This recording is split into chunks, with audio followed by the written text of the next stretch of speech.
Hello friends, welcome teaching ज्ञान। Economics lesson plan के series के अंतर्गत आज लेसन प्लान नंबर 6। तो चलिए स्टार्ट करते हैं। सबसे पहले आप अपने प्रैक्टिकल फाइल में पाठ्य योजना संख्या लिखेंगे। आपका जो भी पाठ्य योजना संख्या है वो आप यहाँ पर लिखेंगे। उसके बाद आएगा आपका विद्यालय का नाम, आपको जो भी स्कूल अलॉट किया गया है पढ़ाने के लिए उस स्कूल का नाम आप यहाँ पर लिखेंगे। फिर आएगा छात्राध्यापिका या छात्राध्यापक, आप जो भी हैं आप अपना नाम लिखेंगे। ये ऑप्शनल है, ये आप चाहे तो लिखिए चाहे तो ना लिखिए। फिर आप इस तरह से एक परफॉर्म बनाएंगे जिसमें पहला कॉलम होगा दिनांक का। दिनांक में आप वो दिन लिखेंगे, वो डेट जो आप जिस दिन आप लेसन प्लान पढ़ाने जा रहे हैं। विषय में आपका अर्थशास्त्र हो जाएगा, कक्षा जो है वो 9th के लिए ये टॉपिक है।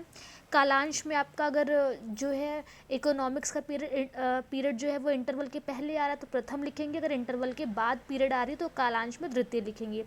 प्रकरण में आपका उत्पादन हो जाएगा, ये आज का हमारा प्रकरण है जो बहुत ही कॉमन प्रकरण है। आप 9, 10, 11, 12 में से किसी भी क्लास में आप इजीली पढ़ा सकते हैं, ज़रूरी नहीं कि क्लास आप 9th में ही पढ़ाएं। फिर आएगा आपका अवधि। अवधि में आपका उस स्कूल का एक जो घंटी है वो उसका टाइमिंग कितना है वो आप यहाँ पर लिखेंगे। ठीक है, अब आते हैं हमारे सामान्य उद्देश्य की तरफ। सामान्य उद्देश्य में हम इस तरह से पहला उद्देश्य लिखेंगे कि देश के विपुल प्राकृतिक संपदाओं का ज्ञान देना, राष्ट्रीय एवं प्रति व्यक्ति आय का ज्ञान कराना, आर्थिक प्रत्ययों का ज्ञान कराना, आर्थिक उन्नति के उपायों से अवगत कराना, छात्रों में भारतीय नागरिकता का विकास करना और देश की आर्थिक व्यवस्था का ज्ञान कराना। ठीक है, अब आता है हमारा विशिष्ट उद्देश्य। इसके अंतर्गत हम लिखेंगे कि छात्र उत्पादन के बारे में जानकारी रखते होंगे, छात्र को उत्पादन का विकास के विषय में जानकारी होगी और छात्र उत्पादन के विषय में व्याख्या कर सकेंगे। ठीक है, अब हमारा अगला जो है वो है सहायक सामग्री का। सहायक सामग्री के अंतर्गत जो है वो हम लिखेंगे कि उत्पादन के मूल समस्याएं को दर्शाता हुआ एक चार्ट पेपर जो है वो हम बच्चों को दिखाएंगे। आप जो है उत्पादन से रिलेटेड कोई भी सहायक सामग्री अगर आपके पास है या कोई भी चार्ट या फोटोज़ है तो वो आप दिखा सकते हैं बच्चों को। अब आता है हमारा पूर्व ज्ञान। इसके अंतर्गत हम लिखेंगे कि छात्र उत्पादन के विषय में सामान्य जानकारी रखते हैं। अगली हेडिंग है हमारी प्रस्तावना की। यहाँ हम कुछ प्रश्नों के माध्यम से अपना प्रकरण लिखवाने का प्रयास करेंगे, जिसमें हम पहला प्रश्न करेंगे कि गांव के लोगों का मुख्य व्यवसाय क्या होता है। बच्चे आंसर करेंगे कृषि। दूसरा प्रश्न कृषि के अंतर्गत क्या होता है, बच्चे आंसर करेंगे बुआई कटाई। तीसरा प्रश्न कटाई होने की प्रक्रिया को क्या कहते हैं, तो ये जो है ये बच्चे आंसर जो है नहीं कर पाएंगे। ठीक है, या तो उत्पादन बोल देंगे, ये बहुत ही मतलब शायद ही बोल पाए कि उत्पादन, या बच्चे आंसर नहीं कर पाएंगे। अगर बच्चे यहाँ आंसर नहीं कर पाएंगे तो आप यहाँ पर लिखेंगे समस्यात्मक। ये प्रश्न हमारा समस्यात्मक हो जाएगा। और इसी के बाद हम उद्देश्य कथन में बच्चों को बताएंगे कि छात्रों आज हम लोग उत्पादन के विषय में अध्ययन करेंगे। ठीक है, अब आता है हमारा प्रस्तुतिकरण। प्रस्तुतिकरण के अंतर्गत आप इस तरह से परफॉर्मर बनाएंगे जिसमें पहला होगा क्रम संख्या, दूसरा शिक्षण बिंदु, तीसरा छात्राध्यापिका या छात्राध्यापक क्रिया, चौथा छात्र क्रिया और पांचवा शिक्षण विधि एवं सामग्री। अब हम पहला देखते हैं क्रम संख्या। इसमें उत्पादन का अर्थ देखेंगे। इसमें हम देखेंगे कि आर्थिक वृद्धि का आधार उत्पादन है।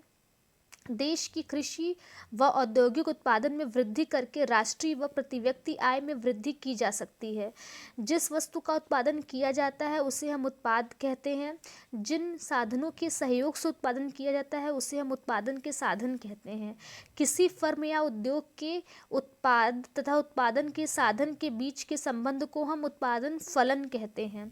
उत्पादन का उद्देश्य मनुष्य की भौतिक आवश्यकताओं को संतुष्ट करना है। ठीक है, इस तरह से हमने उत्पादन का अर्थ बताया। इस समय छात्र क्रिया में छात्र जो है वो ध्यानपूर्वक सुनेंगे, विधि हमारी व्याख्यान विधि हो जाएगी। अब आते हैं हम इसी से रिलेटेड कुछ विकासात्मक प्रश्न जो है वो बच्चों से करेंगे, जो हमने ऊपर अभी व्याख्या की उत्पादन का अर्थ। इसमें हम पहला प्रश्न करेंगे कि आर्थिक वृद्धि का आधार क्या है, बच्चे आंसर करेंगे उत्पादन। दूसरा प्रश्न उत्पादन किसे कहते हैं, तो बच्चे आंसर करेंगे जिस वस्तु का उत्पादन किया जाता है। अगला प्रश्न हम करेंगे उत्पादन के साधन किसे कहते हैं, बच्चे आंसर करेंगे जिन साधनों के सहयोग से उत्पादन किया जाता है। और ये सभी हमारी जो है प्रश्नोत्तर विधि में चली जाएगी विधि।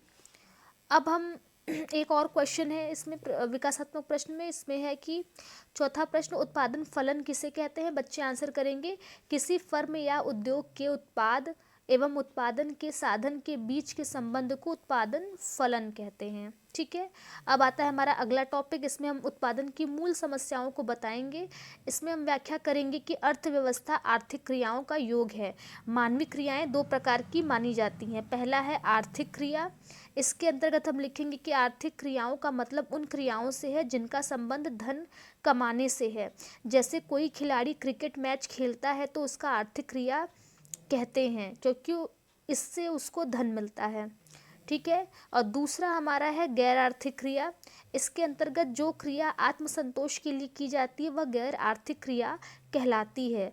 इस क्रिया को उसको किसी प्रकार का धन का लाभ नहीं होता है। प्रत्येक व्यक्ति के सामने अनेक आर्थिक समस्याएं आती हैं।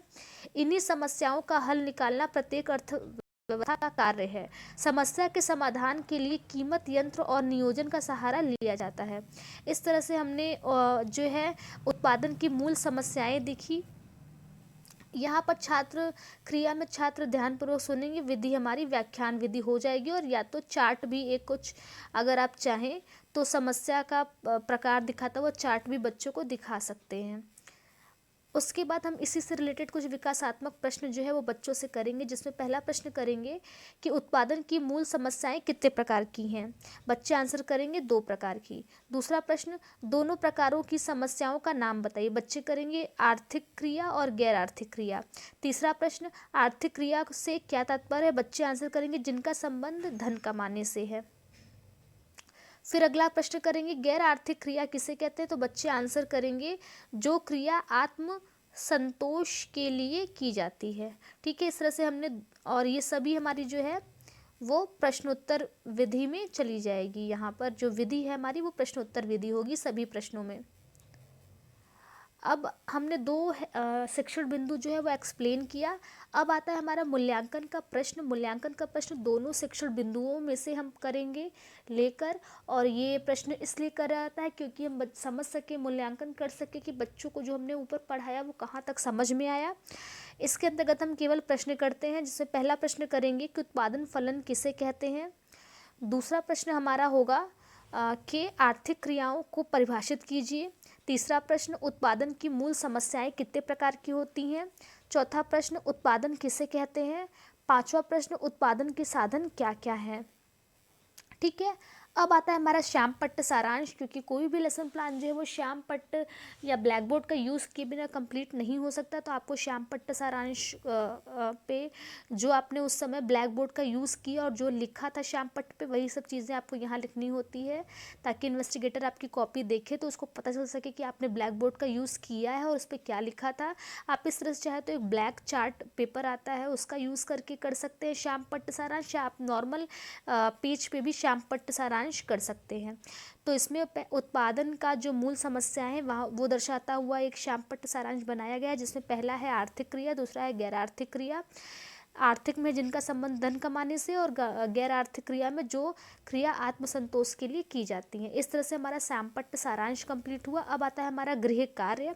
इसके अंतर्गत हमने जो पढ़ाया है उसी में से हमको बच्चों को होमवर्क देना होता है। ऐसा नहीं करेंगे आपकी जो आपने पढ़ाया नहीं है वो बच्चों को होमवर्क दे दें। तो आप छात्रों को बोलेंगे कि छात्रों आप लोग कल उत्पादन की समस्याओं को पढ़कर आएंगे। ठीक है, तो इस तरह से हमारा एक लेसन प्लान उत्पादन के ऊपर कंप्लीट होता है। आपको अगर किसी और टॉपिक के ऊपर लेसन प्लान चाहिए तो आप कमेंट कर कर बता सकते हैं, उस लेसन प्लान को अवेलेबल कराया जाएगा। इसके अलावा इस सीरीज़ में आपको 30, 40, 50 मतलब मैक्सिमम जो भी लेसन प्लान जितने भी अवेलेबल हो सकेंगे आपको अवेलेबल कराए जाएंगे, ताकि आपके पास काफ़ी सारे ऑप्शन रहे चूज़ करने के लिए और आपके टॉपिक के अकॉर्डिंग आपको लेसन प्लान मिल जाए। अगर आपने चैनल को सब्सक्राइब नहीं किया है तो चैनल को सब्सक्राइब कर लीजिएगा, ताकि आगे के लेसन प्लान्स जो हैं वो आपको टाइम टू टाइम मिलते रहें। और अगर आपको वीडियो ये हेल्पफुल लगा हो तो आप बिल्कुल वीडियो को लाइक करिएगा, और प्लेलिस्ट में जाकर और भी सब्जेक्ट के लेसन प्लान्स प्रोवाइड करिए जा चुके हैं, वो भी आप चेक करिएगा। Till then, thank you for watching teaching Gyan. Keep studying and keep growing.